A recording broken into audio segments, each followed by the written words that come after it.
Bismillahirrahmanirrahim. Alhamdulillahirabbil alamin wassalatu wassalamu ala rasulil amin. Nabiyyina Muhammadin wa ala alihi washabihi ajma'in. Amma ba'du. Pelajaran kita dalam kitab Penawar Bagi Hati. Apa nama kitab kita? Penawar Bagi Hati. Maknanya penyembuh kepada penyakit-penyakit hati ini. Nak sembuh penyakit lain boleh jadi senang daripada penyakit hati. Sebab penyakit hati ni dia bagai duk dal, tak nampak. Bila tak nampak, nak ubat dia macam mana, maka kita kena belajar cara-cara nak ubat hati kita ni. Sambungan perbincangan kita dalam muka surat yang keempat, pendahuluan dalam muqaddimah. Kata al-muallif rahimahullahu ta'ala, ketahui olehmu bahawasanya ilmu tasawuf itu, ilmu tasawuf tu apa dia? Takrif dia. Takrif ilmu tasawuf tu apa dia? Ilmu tasawuf itu tanda. Lepas pada itu letak titik dua, letak kurungnya. Ini maksudnya takrif ilmu tasawuf. Takrif dia berbagai-bagai. Orang bagi tasawuf ni macam-macam takrif ada. Tetapi takrif yang kita nak di sini, ilmu tasawuf kita sudah sebut dalam muqaddimah pada perbincangan yang lepas, iaitulah ilmu tasawuf. Kalau orang dulu tasawuf ni tak ada istilah. Zaman Nabi orang tak pakai istilah tasawuf. Dia pakai akhlak, ilmu adab, ilmu tazkiyatun nafsi. Jadi semua nama-nama ni menunjukkan kepada ini.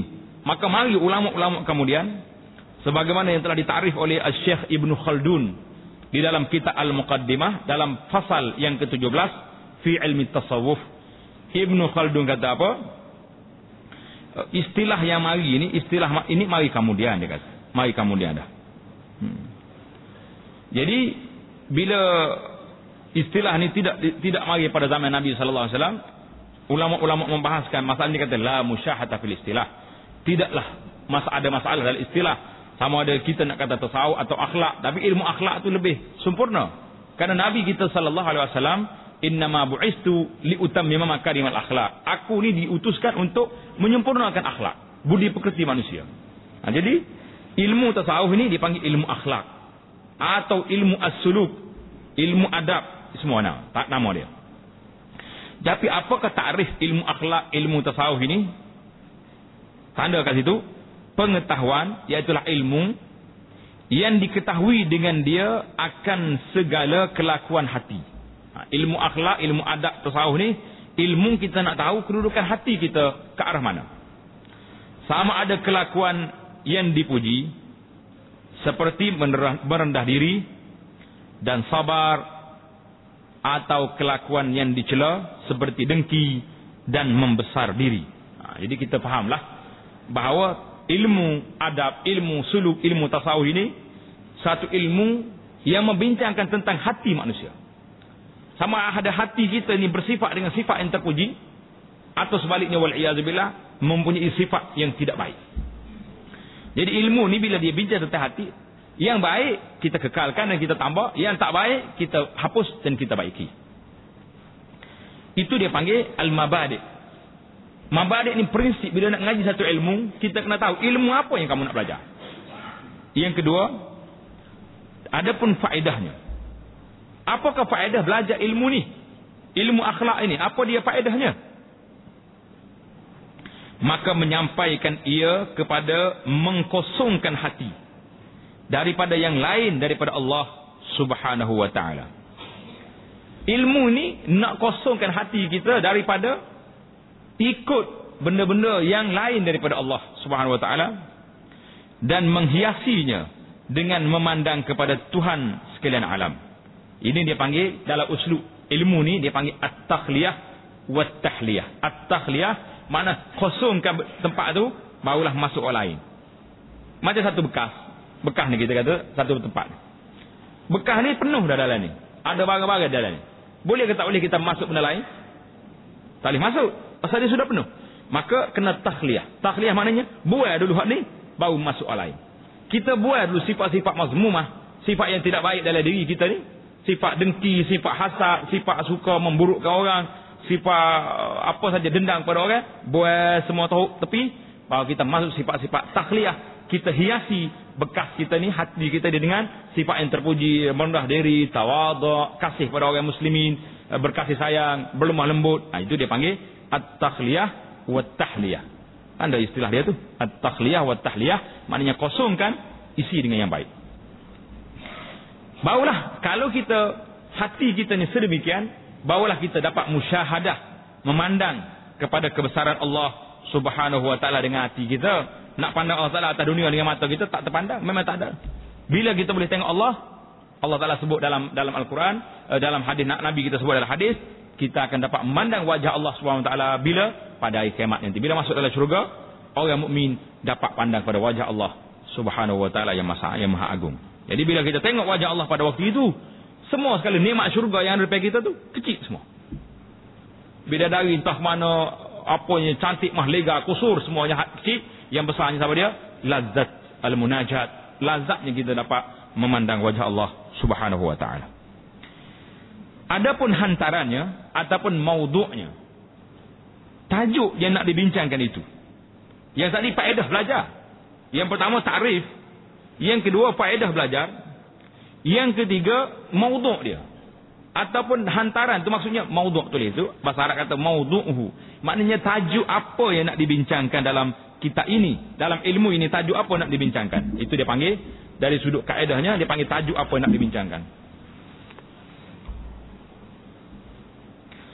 Tajuk dianya iaitulah hati manusia. Daripada pihak kelakuan yang datang kepadanya. Jadi tajuknya, poin kita nak bincang dalam ilmu ni tentang hati manusia. Bukan nak pergi jual beli, nak pergi apa tak, nak tengok hati, nak suluh hati baik ke hati jahat. Adapun hukumnya, hukum belajar ilmu ni sunat ke wajib ke macam mana? Maka fardu ain atas tiap-tiap yang berakal lagi sampai umur. Maknanya fardu ain itu setiap orang wajib kena belajar ilmu akhlak, ilmu adab ni. Kalau tak pandai ilmu ni, rusak kita. Apa tak usahnya? Kalau kita buat ibadat tapi hati kita ria, tak ikhlas pada Allah Ta'ala, ibadat kita ada faedah tak ada faedah? Tak ada faedah. Kerana tidak ada ikhlas pada Allah SWT. Itu dipanggil ilmu ini di antara ilmu yang wajib fardu ain. Setiap orang mesti belajar. Kalau tak belajar, boleh jadi kita buat amalan tapi amalan kita tidak diterima oleh Allah SWT kerana kecacatan yang berlaku dalam pelaksanaan amal tersebut. Yang kelima, adapun masdar ataupun tempat ambilnya. Ilmu akhlak ini di manakah sumbernya? Itu dipanggil masdar atau tempat ambil atau sumbernya, bersumberkan daripada. Maka daripada Quran Al-Karim, ilmu ini diambil daripada Quran yang mulia dan hadis Nabi sallallahu alaihi wasallam. Hadis-hadis Nabi yang sahih, yang benar daripada Nabi sallallahu alaihi wasallam, itu sumber kita. Adapun hadis-hadis yang maudhu', yang direka cipta oleh orang ke atas Nabi sallallahu alaihi wasallam, maka itu bukan sumber dalam perundangan Islam. Sumber apa? Benda tak betul daripada Nabi sallallahu alaihi wasallam. Karena itulah bila kita baca kitab-kitab, kita kena teliti tentang sanad hadis. Hadis ini betul ke tidak mari daripada Nabi, ataupun ianya adalah merupakan sandaran orang-orang buat kata pada Nabi sallallahu alaihi wasallam. Yang keenam, dan adapun namanya. Nama ilmu yang kita belajar ni dia panggil ilmu akhlak, ataupun istilah mutaakhir ini dia panggil ilmu tasawuf. Ilmu tasawuf, ilmu akhlak, iaitulah ilmu yang membincangkan tentang hati, tempat yang nak fokus pada perbincangan kita tentang hati, dan tujuannya nak mendekatkan diri kepada Allah Subhanahu wa ta'ala. Jadi kerana itulah bila kita ilmu ni mudah ya. Ilmu akhlak ni yang mari daripada Nabi sallallahu alaihi wasallam, yang mari daripada Al-Quran Karim, cukup senang, cukup mudah kita faham. Tapi bila ilmu ini, ilmu tasawuf ni bila bercampur dengan ajaran-ajaran asing yang masuk dalam pengaruh asing. Ini ada sebuah kitab yang dikeluar oleh JAKIM, Jabatan Kemajuan Islam Malaysia, Kuala Lumpur, kerajaan, Jabatan Kerajaan yang panggil JAKIM. Nama dia kitab ni, tuan-tuan boleh tengok nanti, pengaruh asing dalam ajaran Islam. Pengaruh asing dalam ajaran Islam maknanya benda yang bukan daripada Nabi sallallahu alaihi wasallam. Macam orang-orang ahli-ahli ibadat ni, ahli tarekat, ahli tasawuf ni, bila berzikir bangun berdiri, menari macam orang mabuk. Allahu Akbar. Macam orang mabuk, dia lopak lah, buka tirai laki perempuan, bercapur kau habis. Itu bukan ajaran Islam. Hak ni mari pengaruh luar, yang mempengaruhi, capur aduk habis dengan Islam. Maka itu punah. Jadi hak asalnya ilmu tasawuf, ilmu akhlak yang mari daripada Nabi, mari daripada Allah dan Rasul sallallahu alaihi wasallam ini, ilmu yang sangat murni, yang mulia, yang wajib kita kena belajar. Dan ketahui olehmu. Jadi dengar. Itu dia panggil al-mabadi', mana prinsip satu-satu ilmu tu ada takrif dia, ada faedah dia, ada tajuk dia, ada hukumnya, dan ada masdar, sumber dia. Dan ketahui olehmu bahawasanya maksud daripada ilmu tasawuf itu membersihkan segala anggota yang zahir daripada segala perbuatan yang keji. Ini tujuannya. Supaya ada ia menyampaikan kepada membersihkan hati daripada sifat kecelaan. Jadi kita tengok. Ilmu ini duduk di mana? Nak bersih hati. Ini ada manusia ini bercakap. Dia kata bila orang martabat dia tinggi. Baru ada satu kes. Bila orang ni martabatnya tinggi. Secara mana tinggi martabat ni? Dia sudah jumpa dengan Nabi Khidir alaihissalam. Jumpa Nabi Khidir dia ni. Peringkat dia nya, oleh kerana dia ni terlalu hebat, dia tak boleh seperti manusia biasa, tak boleh. Pakai piyuh tak boleh, pakai serbai tak boleh, pakai jubah tak boleh. Dia kena pakai serbai. Yang orang tak tahu dia ni ahli yang martabat tinggi. Pakai seluar ketat, baju cari, kadang-kadang pakai rata lagi. Orang tanya, kenapa ni? Kamu tak sampai peringkat ni. Tuan-tuan kena ingat, setinggi mana, hebat mana manusia. Imam Syafi'i rahimahullah ta'ala dia kata, kalau mu tengok orang ni terbang atas angin, berjalan. Macam ada jet, macam kartun lah boleh terbang tu. Nak berjalan, angin buat mari. Masuk dalam sungai, berjalan atas laut. Tak tergelar. Mu jangan tengok pada orang terbang atas angin, mu jangan tengok orang jalan dalam laut, tapi kamu tengok bagaimana dia dengan syariat Allah Subhanahu wa taala. Jadi kalau orang ni, kenapa tak semaya ni? Saya pergi semaya Mekah, dia duduk tidur cokos situ. Semaya Mekah.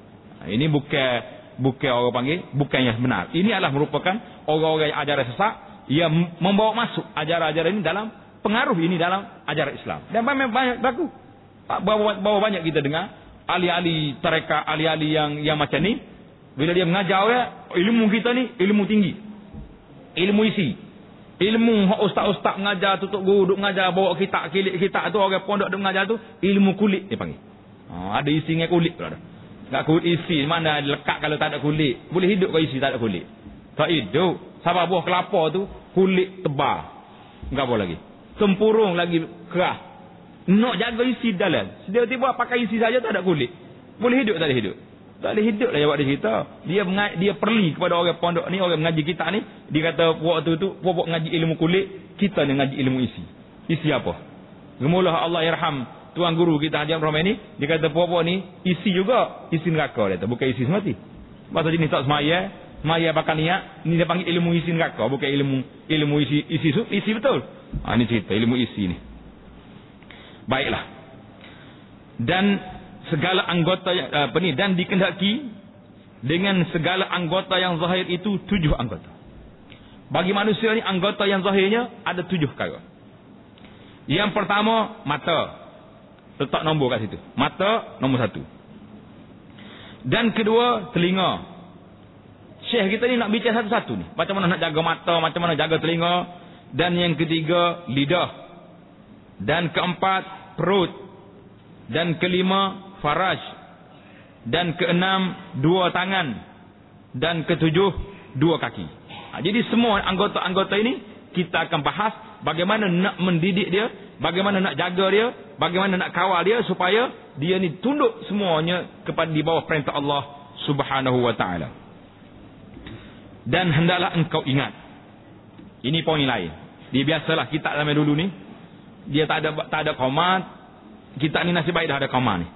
Dia tak ada faqarat, tak ada perenggan, tak ada apa, dia pakai begini. Dan hendaklah engkau ingat di dalam hati engkau akan bahawasanya Allah Subhanahu wa taala telah memberi nikmat ia akan dikau dengan beberapa nikmat yang besar-besar. Allahu akbar. Allah Taala dah beri nikmat kepada kita dengan nikmat yang besar. Apa dia nikmat itu? Iaitu segala anggota engkau. Anggota kita nikmat tak nikmat? Nikmat. Nak tahu tak nikmat? Tanya orang yang tak ada tangan. Macam mana agaknya awak ni hidup? Allah susah ya. Tanya orang tak ada mata. Macam mana pula awak hidup susah? Nak berjalan kena orang pimpin, kena itu. Macam mana pula orang tak ada? Macam-macam susah. Jadi kita dapat nikmat ni kita kena pelihara. Maka iaitu segala anggota engkau yang wajib atas engkau memeliharanya dan mensyukurkannya. Jadi maka wajib atas kita memelihara anggota kita ni dan mensyukuri semua perkara yang ada ni. Kalau kita tak syukur, maknanya kita menjadi seorang manusia yang tidak beradab dengan Allah Subhanahu wa taala. Maka jika tiada memelihara engkau akan dia, engkau tak pelihara 7 anggota kamu, yang wajib atas engkau memeliharanya dan mensyukurnya, maka jika tiada memelihara engkau akan dia, nascaya selagi jadi saksi semuanya atas engkau pada hari kiamat. Tengoklah dalam kitab kita ni, ga tak ada titik, tambahlah sendirilah, nanti tak kena nak baca. Jadi selagi, kaf tu tak titik atas, jadi ga, selagi jadi saksi dia, maknanya lagi akan datang semua anggota kita ni, mulut, telinga, mata, kaki, tangan ni, semuanya akan menjadi saksi di atas engkau pada hari kiamat nanti. Semua akan jadi saksi. Seperti sebagaimana firman Allah Ta'ala, Al-yawma nakhtimu ala afwahihim wa tukallimuna aydihim wa tashhadu arjuluhum bima kanu yaksibun. Surah apa tu? Tak ingat lagi surah ni, berat. Nah, surah yang kita baca sentiasa. Jadi orang Melayu ni kalau tak kena baca surah Yasin tu, kira berat benar tu.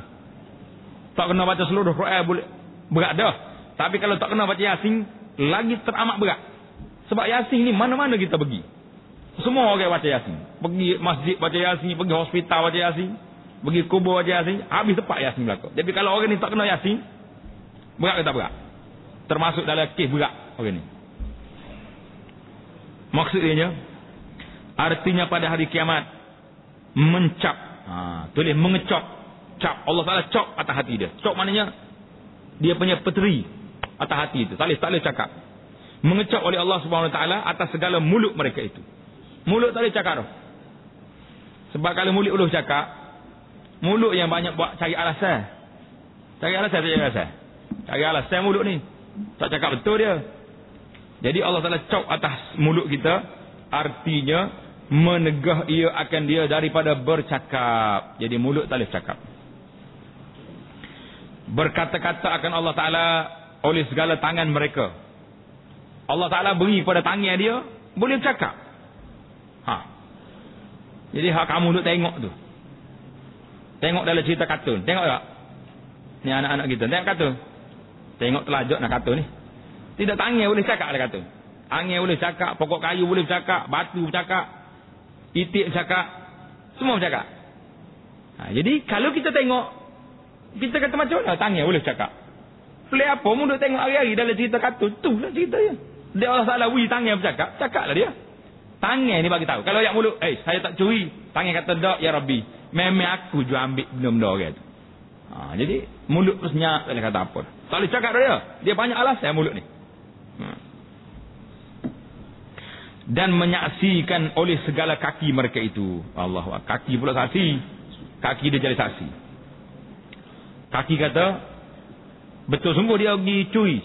Mana bukti? Saya je bawa dia pergi. Tangan kata, saya je ambil. Mulut nak ayat dak tak boleh lah. Tutup mulut. Padai muka dia. Kalau tidak, dia jawab, dak, tangan tak betul tu. Silap fakta tu. Balas pula sama dia. Jadi tangan bercakap, kaki bercakap, dan barang yang ada mereka itu mengusahakan dia dalam dunia, semuanya jadi saksi ke atas apa yang kita buat atas dunia ini. Maka tiap-tiap anggota bertutur ia. Bertutur maknanya bercakap. Setiap anggota ni semuanya bercakap ia dengan kejahatan yang keluar daripadanya. Ya Allah, beratnya tak berat maksud. Semua benda. Mata kata saya tengok benda ni maksiat. Telinga kata memang saya dengar. Jadi atas dunia ni sedaplah kita. Sedap tak sedap? Sedap. Orang bunuh orang ke, orang merapok ke, orang curi ke, orang rasuah ke, kalau dia pandai cari lawyer yang hebat-hebat, pergi mahkamah lepas dia. Lepas kita lepas. Lepas. Sebab mahkamah tengok fakta. Kita tak menyalahkan hakim. Hakim kata Nabi sallallahu alaihi wasallam, innama ana aqdi. Aku sendiri menghukumkan orang yang mari berhukum dengan aku ni ala hasaba ma asma, mengikut apa yang aku dengar, apa yang aku dengar. Saksi. Aku dengar pendakwaan, maka aku hukum akan dia. Jadi hak sebenarnya, kalaulah manusia ni boleh cakap, dia akan menafikan benda-benda yang dia buat. Tapi oleh kerana tangan sendiri jawab, mulut jawab, telinga jawab, mata cerita saya tengok, mulut telinga kata saya dengar, nak buat apa je. Maka tiada anggota bertutur ia, makna bercakap ia, dengan kejahatan yang keluar daripadanya. Dan firman Allah Ta'ala, وَمَا كُنْتُمْ تَسْتَتِرُونَ أَنْ يَشْهَدَ عَلَيْكُمْ سَمْعُكُمْ وَلَا أَبْصَارُكُمْ وَلَا جُلُودُكُمْ. Surah apa tu? Tengok di bawah nombor 1 dia tak?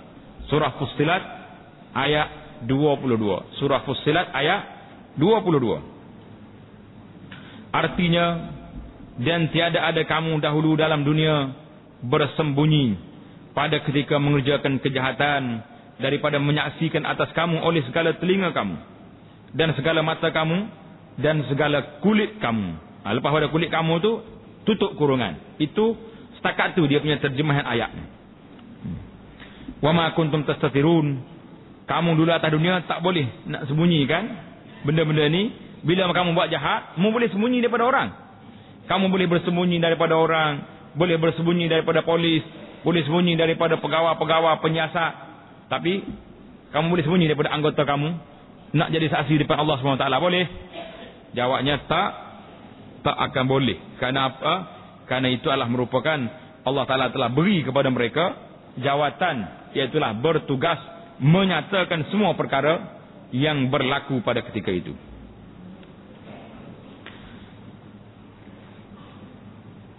Mana kita tanda artinya, dan tiada tu tanda buat kurungan situ sampai kepada dan segala kulit kamu, tutup situ. Maknanya apa ni kita punya terjemahan tamat setakat tu.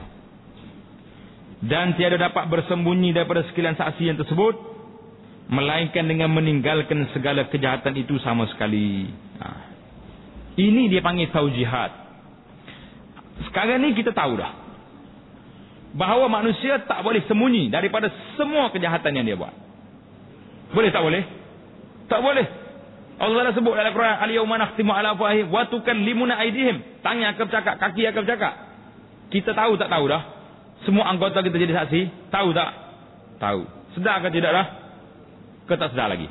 Ada orang tahu tapi tak khabar, tak sedar. Tu dia boleh buat. Hari ni berapa ramai orang tahu? Dia tahu riba tu haram, tapi pagi-pagi duk cokoh di bank riba. Dia tahu rasuah tu haram, pagi petang siang malam duk mari tukar sapu rasuah. Kita tahu benda tu halal, benda tu haram, tapi kenapa kita tak boleh berhenti? Tahu semua benda-benda yang haram, benda yang halal. Kita tahu dah. Di antara benda yang payah nak berhenti sekali di kalangan orang baik-baik, orang yang juruh-juruh macam kita ni. Orang baik dia panggil ni. Baik tak baik? Baiklah, ni boleh pergi masjid, boleh pergi suara. Tapi lidah kita tu payah nak break daripada bercakap hal orang. Payah ke senang? Payah. Ini kita nak bicara bab lidah. Atas masjid boleh lagi masuk cara hal. Boleh ke tak boleh? Boleh. Di antara benda yang payah lagi, iaitulah nak tinggal tabiat merokok. Allahu Akbar. Hak ni payah sungguh. Kalau dia boleh bertaubat, boleh pergi masjid siang dan malam, tapi nak tinggal rokok tu payah. Bawa juga pergi masjid, bawa lagi dalam poket tu bawa. Ulama-ulama seluruh dunia dah mengkuala fatwa benda tu haram. Tok Guru ni Aziz kata apa orang isap rokok ni? Tak pernah sabah dia kata. Pergi haji, naik pergi haji Mekah. Balik pakai serbai, pakai piah, isap rokok. Dia kata tak pernah sabah dia kata. Terlalu berat isu orang ni. Jadi itu dia panggil ada benda-benda yang payah sangat kita nak tinggal. Pasal apa? Kita tak mujahadah sikit pun dengan nafsu kita. Kalau kita lawan sikit, berhenti kita. Tak saya lawan. Duduk main pusing sana pusing sini, duduk cari fatwa hak lama-lama, hak klasik. Ada orang kata makruh. Jadi duduk cari hak tu, duduk pula okey, tak saya berhenti. Jadi kita kena tengok. Oleh kerana kita tahu dah bahawa anggota kita ni akan menjadi saksi. Nak sembunyi daripada benda-benda mungkar, tak akan sembunyi lagi. Semua benda akan ditayang balik di hadapan Allah Subhanahu Wa Taala. Jadi apakah formula? Apakah cara Apakah kaedah untuk kita menyelamatkan diri kita daripada benda itu? Kata kita ni, kata kita ini, dan tiada dapat bersembunyi daripada sekalian saksi yang tersebut. Semua saksi ini tak boleh sembunyi kita, melainkan dengan meninggalkan kejahatan itu sama sekali. Kalau mu tak mau anggota menjadi saksi, tak mau semua benda makhluk jadi saksi, jangan buat maksiat. Sesat tak sesat masalah? Sesat. Betul tak betul kita ni? Betul? Kau tak betul? Sangat betul. Dia kata kalau kamu tak mau anggota kamu jadi saksi, menyaksikan kejahatan yang kamu buat esok hari kiamat depan Allah, jangan buat maksiat. Maka anggota kita nak kata apa? Memang dia tak buat. Tangan kata tak ada, dia tak pernah curi, dia tak pernah pukul orang, tak pernah itu, tak pernah ini. Kaki kata aku tak pernah berjalan pergi tempat maksiat. Memang orang ni orang baik punya ni. Sesat masalah. Sangat cantik. Taujihat ataupun saranan ataupun pimpinan yang ditunjuk oleh Syekh kita ni kata apa? Kalau kamu tak mau anggota kamu jadi saksi, maka tinggalkanlah kejahatan itu sama sekali. Kerana bahawasanya tiada bercerai semuanya daripada manusia pada tiap-tiap masa dan tiap-tiap tempat. Tak bercerai. Kita ada dua kawan yang tak pernah tinggal kita.